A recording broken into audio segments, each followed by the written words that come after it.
So we talked plenty about identifying and harvesting wild edibles, wild medicinals, wild topicals, etc. But what we don't talk about a lot is the preparation of them.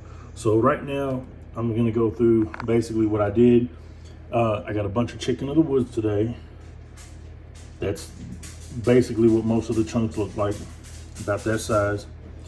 And what I've done is I went through, filled a water bowl or a bowl up with water and salt. And then I basically just take the pieces, I pick through them, and I pick the tenderest pieces of the chicken of the woods, and I submerge them in the salt. And what I'm looking for and what I'm looking to avoid is, let me see if this will focus in on it. So you see right there, there's a little bitty hole right there. And when you tear them apart, they're very fibrous, right?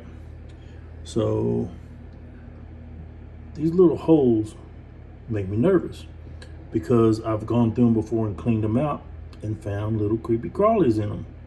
So what I do is anytime I find these holes, I take the part that's got the hole in it and cast it aside.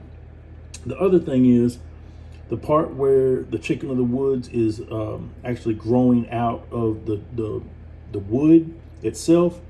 The closer it gets to the wood, the woodier it is. So basically, like a piece like this, these end parts are the tenderest, and you can see they're kind of almost like rubbery looking. But the parts that are closer to the wood, where it's actually growing out of the tree or out of the down log, is more woody, and it's not very tender at all. So what I do is I trim off, like this piece here, I would trim right across here. I discard this piece. Those are my discards right there. So anytime I find a bug hole, a worm hole, a chew hole, anything like that, or I find this more fibrous piece part, I cut that off, and I only put the tenderest pieces in here. And then these soak overnight. I'm cleaning these up.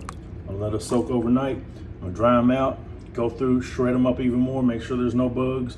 Once I'm very sure there's no bugs, I'm gonna I'm gonna marinate them, and then I'm gonna saute them, and then I'm probably gonna eat about half of them in like burritos, tacos, etc. And then take the other half, and I'm gonna put them in a dehydrator and make chicken of the woods jerky, which is delicious. Anybody that's ever tried it has been a big fan of it. But so that's how I process chicken of the woods. I know everybody's got their own recipe, their own way they do things, but that's how I do mine. And happy hunting.